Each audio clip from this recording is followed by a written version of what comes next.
Hello and welcome to part 24 of our video series on building a Node, Express and Postgres based API.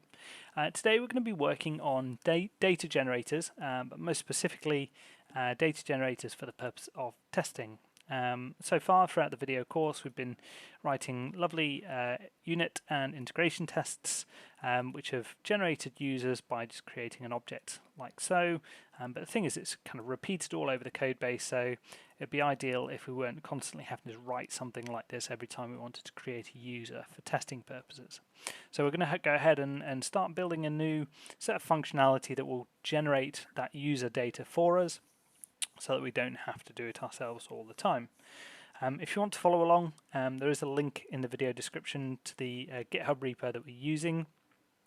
And we can also, if you want to follow along, the branch that we're using today is part 24 start. So if you check out that branch, you'll have everything that that we've written so far up until this point, and you can kind of follow along with what I'm doing here.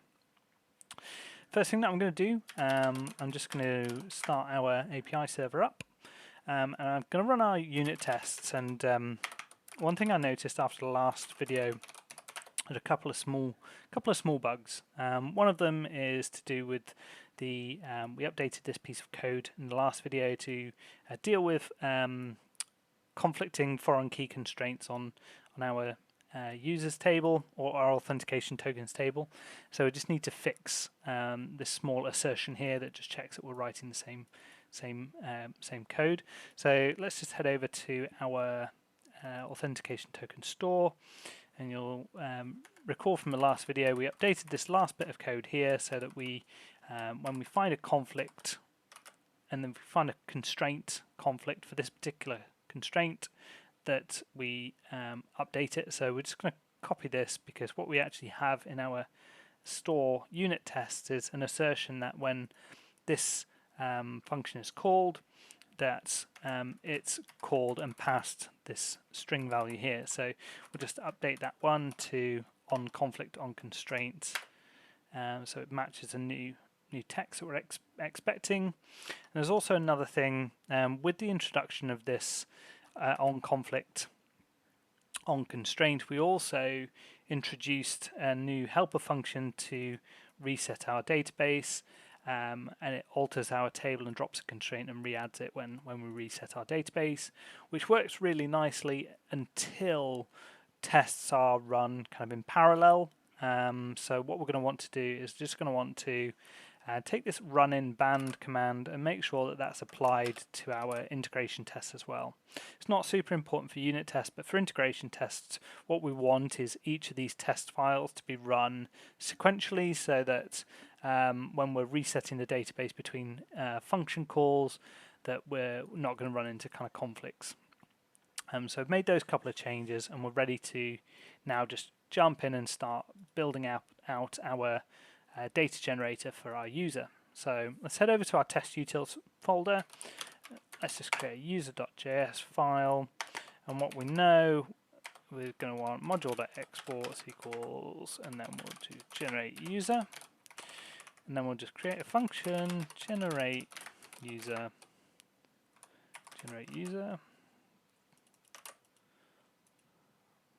module.exports. Why is that not happy? Module.exports equals, just go to this. It's going to take one argument, and that is going to be overrides.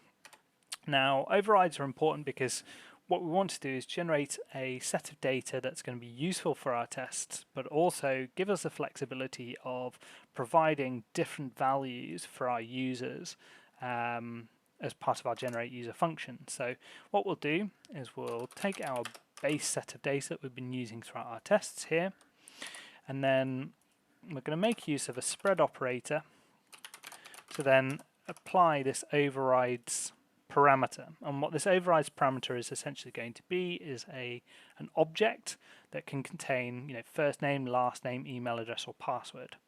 And what this will allow us to do is we'll pass in these default items here, and then any field that is provided with this overrides parameter will override these. So as an example, if we did generate user and we did first name Jane. What this would actually return for us is last name Doe, email john.doe@test.com because we haven't overridden it. It'll have this password in there, but it'll have a first name of Jane instead of John. So it gives us that flexibility of providing additional fields should we want them. So what's left for us to do now is just to start making use of this generate user function. So we're just going to go into here and we're just going to do const generate user equals require test utils user. And then what we can do is let's have a look. This one just authenticates a user, so we'll just do generate user, and that'll just create us a basic user. 400 submitted email does not match any users, so we don't need to generate a user there because that's just exactly what we need. Submitted password does not match that of the user, so we can just generate a base user here, and then the email address and password are what we can do is we can actually just do user.email here so that it asserts on that. What we'll do while we're here, we'll just run our integration test while we go, and the main reason for that is what we want to do is just catch any failing tests as early as possible so that we're not writing a whole bunch of different changes and not testing them as we're writing them. Let's move on to our user create. So this one is a fairly standard user, so we can just do generate user. Ooh, and let me just grab the import from here. Generate user. So that one's just going to generate a fairly standard user. Here's where it gets interesting. So what we're going to want is fails to create a user as a user already exists with that email address.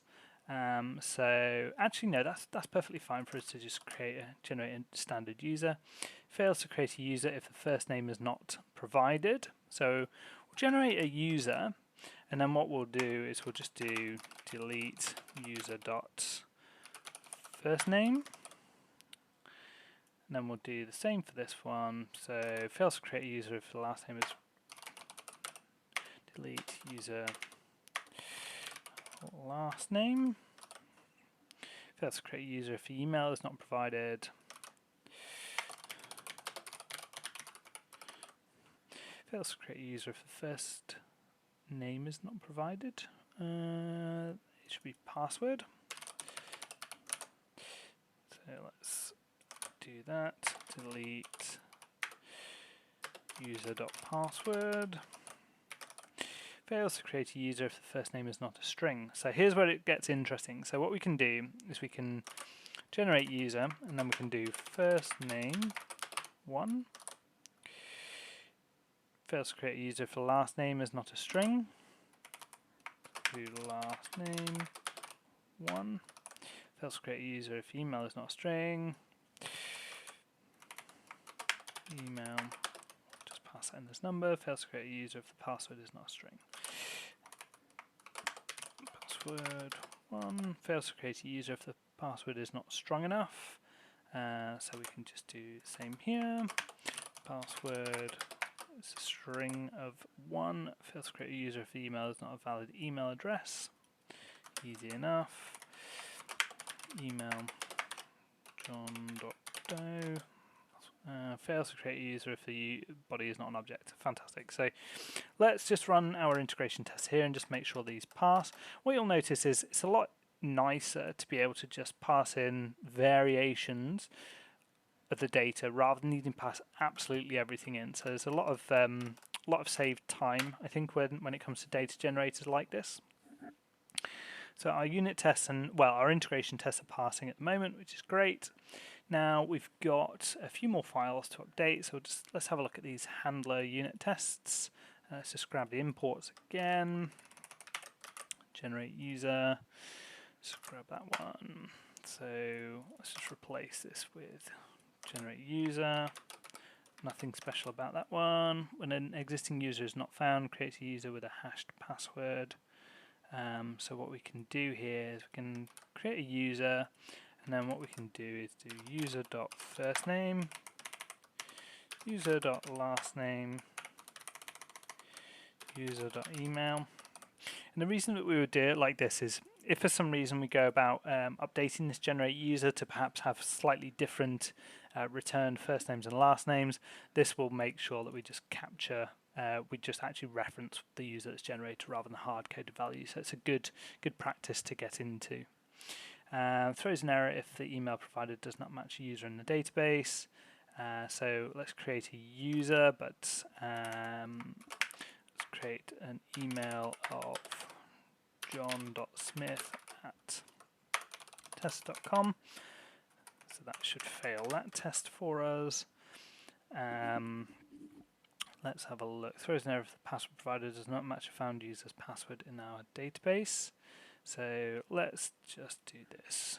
Generate user. Fantastic. Returns an authenticated token and a user when all checks pass. Generate user. Let's drop that one in there. Cool. So let's now just run through our unit tests. Make sure those are all working. Got 35 passing tests. Got this redactor here. Now this is an interesting one. I'll show you why. So let's just grab this. So with this redactor here, what it actually does is it takes a user, but it's actually a stored user within our database. And a stored user within the database has two fields that a regular user doesn't. So it have an ID and a created at time. So what we'll do is we'll actually just use our spread operator again to provide these two fields and then also provide the fields of a generated user. What you might find, and it's entirely up to preference here, is what you might find is you want to extend these utils here to perhaps have a generate a database record for a user or something of that nature, so that it includes an ID and a created at time. But since we only have one test that's really making use of it here, we're perfectly fine just to have this generate user run like this. But in the future, you might want to extend these test utilities to include that case as well. So I think we've just got a couple more files to do, which is the roots. So we've got user declared a few times, so let's grab this. Generate user throws an error if the required property is not present on the request. So what's it going to say? Yeah, there's no password. Delete user.password. When validation passes, calls out, so this will just take a standard user again. Throws an error if an email address is not present in the request. There's no user created here, or no user that we're creating here, so we can just skip these ones. So that's perfectly fine. And then we've gone into the store, so let's just grab that import again. Here we go. And then the last set, so calls query the correct parameters. Yep, so this is just the generate user. Calls query with the correct parameters. So it's just going to be a generate user again. And then let's run our unit tests just to make sure those are working. And just a sanity check before we wrap things up, we will do our integration tests, and those are all working as well. So now what we've managed to do is tidy up quite a lot of code, and if you go into your diff, you'll notice that there's a fair few lines of code that we've managed to reduce, which is always nice, and we've abstracted away a lot of this effort for creating users, which is generally a good practice. And with these test utilities, you can make use of this generate user. You know, if in the future we start to add different properties like an active field to say whether a user is active or not, and those types of fields, this will become even more useful for creating different types of users for your tests. But that's pretty much it for what we were going to cover off in this video. So we've managed to do the create data generators and apply data generators for the existing tests. We'll wrap the video up there. I hope it's been helpful. If you have any questions, please drop me a message in the comments below. Otherwise, I will see you next time.